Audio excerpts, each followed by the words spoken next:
Pessoal, hoje é dia de novidades na DC. Vamos falar desse artigo da Forbes que deu o que falar, pois disse que o filme do Superman conseguiu um lucro de 150 milhões de dólares, desmentindo uma informação de que o filme do Superman teoricamente teria dado um prejuízo para a Warner. Tem muita coisa para a gente comentar sobre isso daqui. Vamos fazer alguns cálculos e tentar ver se esse lucro realmente é real e se tem alguma chance desse filme ter dado algum tipo de prejuízo. Além disso, tem novidades do filme Dynamic Duo, e também foi revelado que um filme da Mulher Gato desse mesmo estúdio foi cancelado pelo Zaslav. E além disso, um dos produtores do filme Dynamic Duo falou um pouco sobre como surgiu a ideia desse filme envolvendo o Matt Reeves, e da frase que ele deu, ficou parecendo que realmente no The Batman Parte 2 não tem muita chance do Robin ou Dick Grayson aparecer. Eu vou explicar direitinho por que isso faz um pouco de sentido. Muito bem, gente, tem muito assunto nesse vídeo, roda a abertura e vamos lá!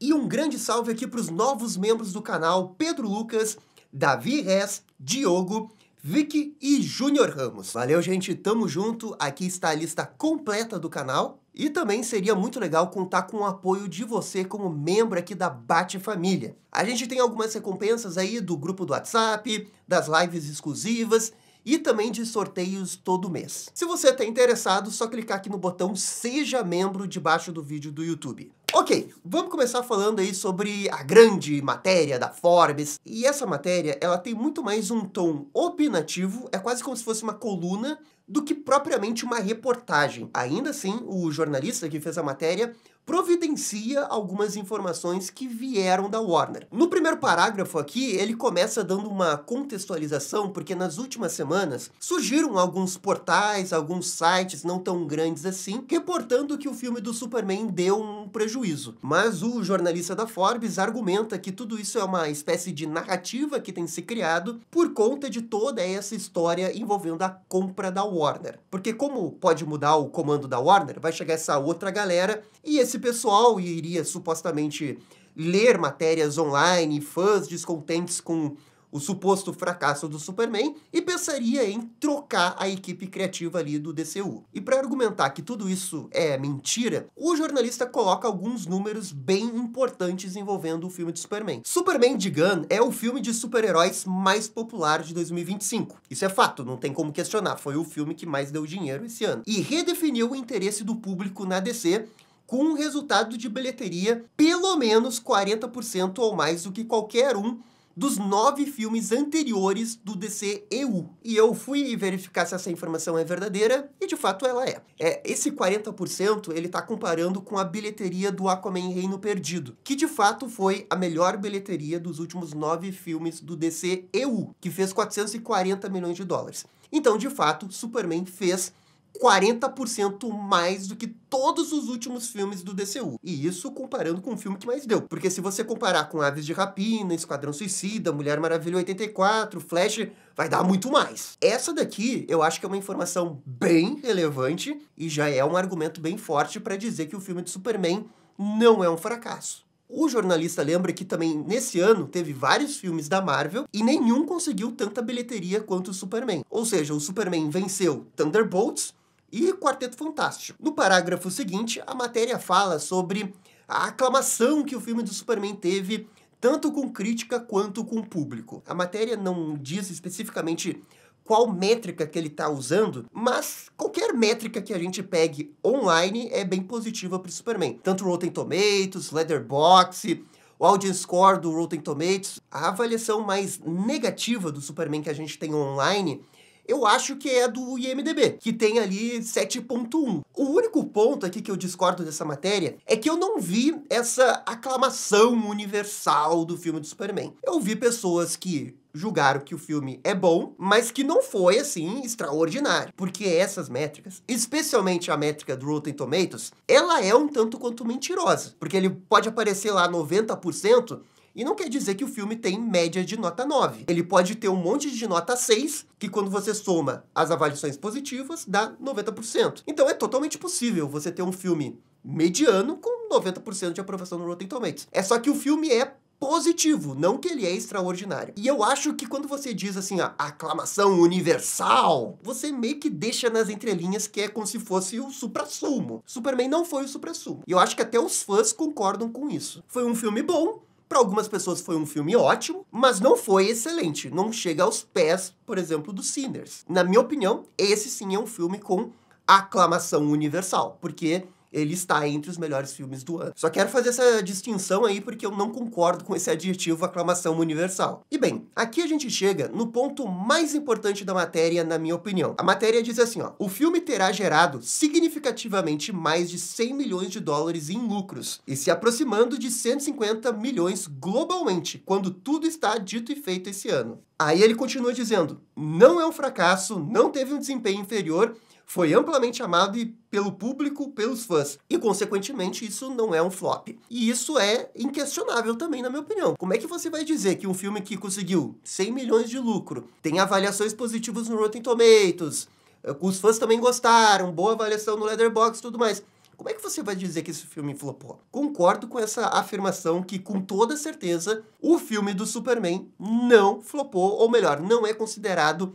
um fracasso. Agora, eu também tenho minhas dúvidas quanto a esse dado final que ele deu, de que o filme deu uma receita, um lucro de 150 milhões de dólares. Porque realmente esse é um número muito alto e eu queria entender o que eles estão considerando no cálculo para chegar a esse número. Porque quando eu faço os meus cálculos com as informações que estão disponíveis na internet, que infelizmente é o que a gente tem para trabalhar, a gente vai ter a bilheteria do Superman, que é 616 milhões de dólares. Como a gente sabe, bilheteria de filme é uma informação que se torna pública porque é divulgada pelos próprios cinemas. Essa receita de 616, ela não vai direto para a Warner.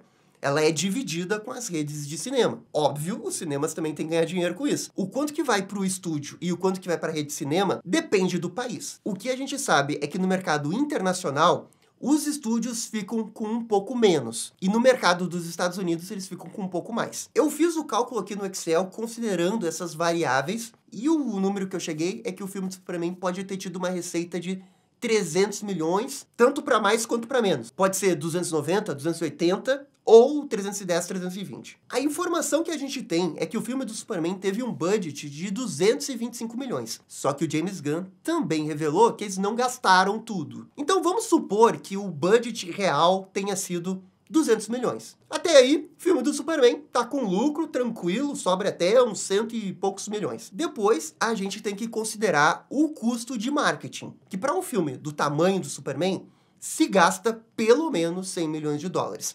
Agora, esse gasto aí de 100 milhões, ele nunca é 100% feito, porque uma empresa do tamanho da Warner, ela tem vários canais de mídia. Então, se divulga o produto dela, no caso, o filme do Superman, nesses canais de mídia. E, portanto, a Warner não gasta esse dinheiro. Se gasta porque sai o dinheiro de uma empresa e vai para outra, mas como é tudo dentro da Warner, eu imagino que internamente eles devam ter algum tipo de cálculo para saber o quanto realmente eles gastaram real. Eu já trabalhei numa empresa que tinha uma relação grande com mídia e acontecia realmente isso. Você tinha que prestar contas, você tinha que dizer que realmente teve uma ação de marketing ali que custou, sei lá, 50, 10 mil reais, mas como tem um contrato, esse valor não é real gasto e cai como uma espécie de permuta. Mas você tem que declarar que custou 20, 30, 40 mil, ou nesse caso aí seriam milhões, né? Por isso que eu acho que esse valor de 100 milhões nunca é o valor real. Deve ser, assim, o valor declarado por cima. E aí que tá, a gente nunca vai saber quanto que é, porque essa informação nunca é revelada. Mas digamos assim, na pior das hipóteses, o filme de Superman gastou realmente 100 milhões de dólares de marketing. Aí ele vai ficar no 0 a 0. Talvez tenha dado 10 milhões, 20, 30 milhões de lucro. Isso é, considerando o pior dos piores cenários. Só por isso, não tem como dizer que o filme de Superman flopou. Não tem, a matemática tá aqui, velho. E assim, esse é o cálculo clássico que a mídia usa para definir se um filme flopou. O orçamento, marketing, e pega a receita do filme para ver se deu, né, lucro ou prejuízo. Eu digo cálculo clássico porque antigamente não se considerava na mídia, para um filme dizer se é flop ou não, o quanto que um filme arrecadou na parte de DVD, Blu-ray. Historicamente nunca se fez esse cálculo, porque antigamente levava meses para chegar o filme em VHS, DVD e Blu-ray, levava meses. E a mídia precisava saber se um filme flopou ou não logo depois que ele saiu do cinema, quando ele tá no cinema, ali no calor do momento, que é quando as pessoas estão interessadas. Por isso que, historicamente, o cálculo da mídia não considerava esse, né, venda de DVD, VHS e Blu-ray. Agora, por que eu tô falando isso? É porque hoje mudou. Hoje o cálculo você tem que levar em consideração pelo menos o VOD, que é as vendas digitais, as plataformas digitais. O filme do Superman estreou no VOD para você alugar ou comprar ali na metade de agosto. A Warner fez até um negócio que os fãs criticaram, que era já lançar no VOD, sendo que o filme poderia ter um gasto um pouco maior no cinema. Essa é a visão dos fãs que querem que o filme fique mais tempo no cinema e tudo mais. É só que na visão da empresa faz muito mais sentido você antecipar esse lançamento, porque você pega no calor do momento. E no caso do filme do Superman, para alugar custava $25 e para comprar $30. Era um preço até um pouco elevado. E mesmo assim, o filme do Superman ficou em primeiro na plataforma da Apple. Agora, quanto vendeu? Infelizmente, esse número não é divulgado. Mas se a gente considerar, na pior das hipóteses, que todo mundo comprou a versão alugada, que custou $25, o que é improvável, tá? Se 100 mil pessoas nos Estados Unidos compraram, só aí a Warner já teria um lucro por baixo, claro, porque tem taxas e tal, tem que dar uma parte para a Apple e para as outras plataformas, mas ela já teria aqui $2.500.000. E a gente sabe que o mercado de VOD é bem maior do que 100 mil pessoas. Esse mercado, na pior das hipóteses, ele é tão grande quanto o mercado de Blu-ray e DVD. Então, se na pior das hipóteses ele é a mesma coisa que o DVD e Blu-ray, a gente pode pegar os dados de vendas de Blu-ray e DVD do ano passado, do filme que mais vendeu, que foi o filme do Godzilla e King Kong. Porque esse dado a gente tem. E a receita do Godzilla nessa área foi de $13 milhões. Então, se o filme do Superman realmente for o número 1 da plataforma VOD esse ano, ele vai fazer pelo menos o que o Godzilla fez com a soma de DVD e Blu-ray. E olha que eu tô puxando para baixo considerando o tamanho de mercado. Eu tô ignorando o fator do calor do momento. Porque como o Superman ainda estava no cinema, é bem possível que ele tenha feito muito mais do que $13 milhões.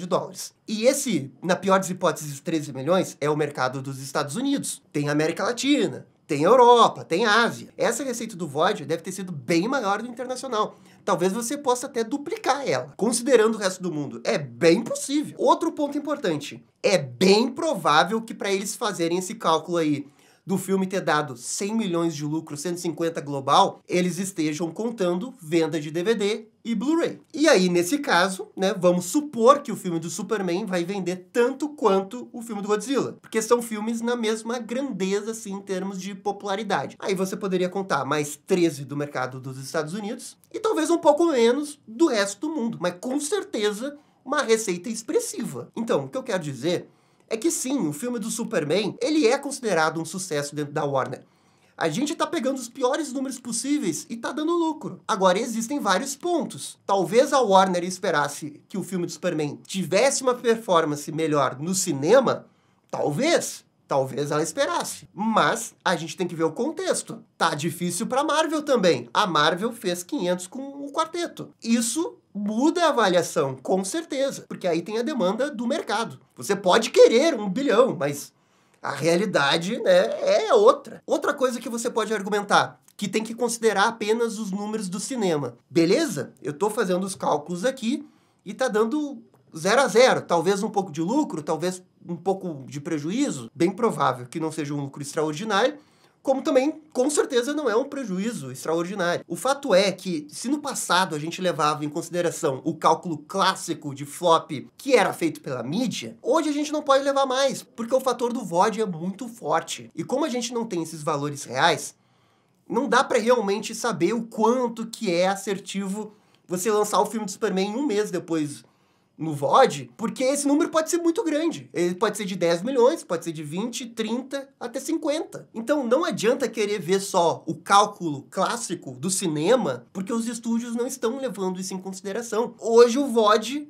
é uma receita muito importante para todas as empresas de cinema. E se você considerar isso no Superman, não há a menor chance do filme de Superman ter dado prejuízo. E bem, o artigo continua, na verdade é um artigo bem extenso, mas o resto meio que não é relevante, é o próprio autor especulando o que poderia acontecer no DCU. Ele acha que não tem muitos motivos para a nova administração, né, tirar o James Gunn, porque os números estão a favor do James Gunn, e se você levar a lógica de quem quer dinheiro, por que alguém que quer dinheiro vai tirar alguém que já tá dando dinheiro pra você? O que faz muito sentido. Ele não levou em consideração aquilo que a gente falou essa semana, que tem o fator externo, o fator político, que dependendo do cara que comprar, o cara que nesse caso é o David Ellison, da Paramount, poderia querer colocar pessoas de confiança com o mesmo alinhamento político. Esse é um fator que o cara não considerou, que eu acho que é importante, pode acontecer. E daí, no resto do artigo, ele fica especulando sobre o James Gunn não tá levando a uma Liga da Justiça e sim a Super Amigos, ou talvez a Gangue da Justiça contra a Gangue da Injustiça, e daí vai ter Super Amigos versus Legião do Mal. Enfim, o resto do artigo é um grande achismo do que ele acha que vai acontecer. Eu gostaria muito que alguém fizesse uma matéria, assim, uma matéria de verdade, com informações detalhando os lucros do Superman. Se você olhar o resultado do trimestre da Warner, tem um parágrafo ali que eles colocam que a receita dos estúdios de cinema foi impulsionada pelas boas performances de, né, Fórmula 1, que veio antes, e do Superman e aquele filme da Invocação do Mal. Então, eles mesmos destacam ali a performance positiva do filme de Superman. Aquilo já é um relatório para acionista. Por que eles iriam mentir ali que o filme não deu lucro? Eu só queria entender da onde que veio os 150 milhões, porque eu não consigo chegar nesse cálculo. Pô, eu lembro quando saiu o filme do Adão Negro, teve um cara que fez uma reportagem detalhando todos os números, até o número da venda de refrigerantes com o logo do Adão Negro. Por que ninguém fez essa matéria com o Superman? Eu queria que alguém fizesse, sabe? Eu queria saber esses números em detalhes. Beleza, vamos seguir aqui, que é a novidade do Dynamic Duo. O estúdio que está produzindo essa animação é a Swaybox, e eles divulgaram nas redes sociais um pequeno vídeo. Eu acho que é espetacular. O estilo dessa animação aqui é maravilhoso, é lindo demais. Desde que esse filme foi anunciado, a gente já tinha comentado aqui que era um estúdio bem alternativo, que tem um estilo único, que mistura marionetes com CGI. O resultado final é lindo, mas não é exatamente um estilo, né, popular. Se você tá esperando que esse filme faça bilheteria, é improvável, sabe? Bilheteria para esse filme não é bem o caso. Mas em termos de qualidade, em termos de experiência cinematográfica, um filme diferente do Batman, com Robin Jason e Robin Dick Grayson, eu acho que esse filme vai entregar. Ele me deu uma vibe de aquele filme das Tartarugas Ninja, que é muito bonito, mas eu acho que é até mais bonito. Esse filme eu acho que promete bastante. E eles fizeram esse vídeo porque eles estão procurando candidatos a pessoas que querem, né, participar do filme e ceder a voz. Não precisa nem ter experiência, eles falaram ali. Então eu imagino que seja para papéis menores, sabe? Voz de pessoas que estão nas ruas e tudo mais. De qualquer jeito, bem legal que eles estão abrindo aí, porque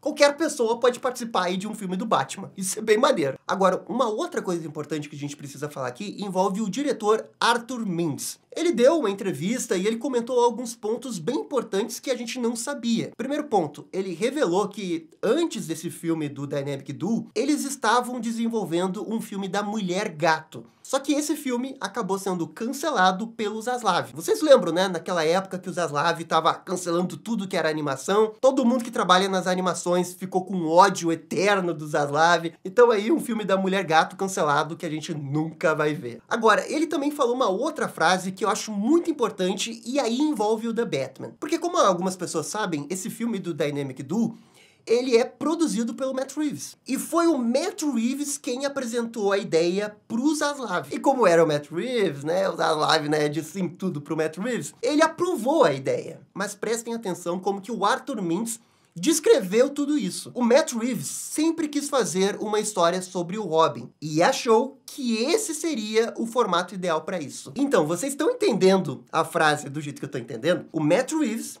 quis fazer um filme sobre o Robin. E ele entendeu que o formato ideal para esse filme é uma animação. O que eu interpreto disso tudo? Que o The Batman, a mídia live action, pro Matt Reeves, não é a mídia, o formato ideal para se fazer uma história do Robin. Vale lembrar que a gente tinha um rumor que o Dick Grayson iria aparecer no The Batman Parte 2. Será que essa frase sobre o Matt Reeves tira a chance da gente ter um Robin no The Batman Parte 2? Convenhamos, se ele coloca o Dick Grayson no The Batman Parte 2, invariavelmente vai ser uma história focada no Robin. Ou nele virar Robin, não sei. Então ele buscar um outro meio para fazer uma história de Robin, parece que inviabiliza as coisas, né? Parece que são coisas que não entram. Eu tô tentando pensar aqui, e se, na verdade, o The Batman Parte 2 tiver só o Dick Grayson, só o Batman adotando o Dick Grayson, sem ter Robin? Certamente seria uma ousadia e alegria do seu Matt Reeves, né? Talvez eu não esteja querendo aceitar que realmente o The Batman Parte 2 não vai ter nada de Robin, nada de Dick Grayson, e esse rumor aí é furado. É bem provável que o rumor seja furado, né? Convenhamos. E a história de Robin que o Matt Reeves quer contar é essa aí que vai ter no Dynamic Duo. Mas eu ainda torço, né? Quem sabe tenha um Dick Grayson no The Batman Parte 2. Mesmo que ele não seja Robin, talvez ele seja só o garoto que o Batman adota para ter uma família. Eu já iria ficar satisfeito. Só que eu sei bem que, nesse momento, eu estou muito iludido quanto a isso. É muito improvável que seja isso. E galera, comentem aqui se eu não tô maluco envolvendo essa especulação aqui do The Batman Parte 2, e comentem sobre esse negócio aí do filme do Superman ter dado lucro ou não. E no mais, gente, muito obrigado por assistir o vídeo até o final. Eu fico por aqui e vocês estão ligados, dale DC. E esse foi o vídeo falando das novidades da DC. E aí, gostaram? Não gostaram? Deixem suas opiniões nos comentários. E se curtiram o vídeo, deixe aquele joinha e inscreva-se no canal para ficar sabendo absolutamente tudo sobre Batman. Obrigado, gente, e até a próxima. Tchau, tchau.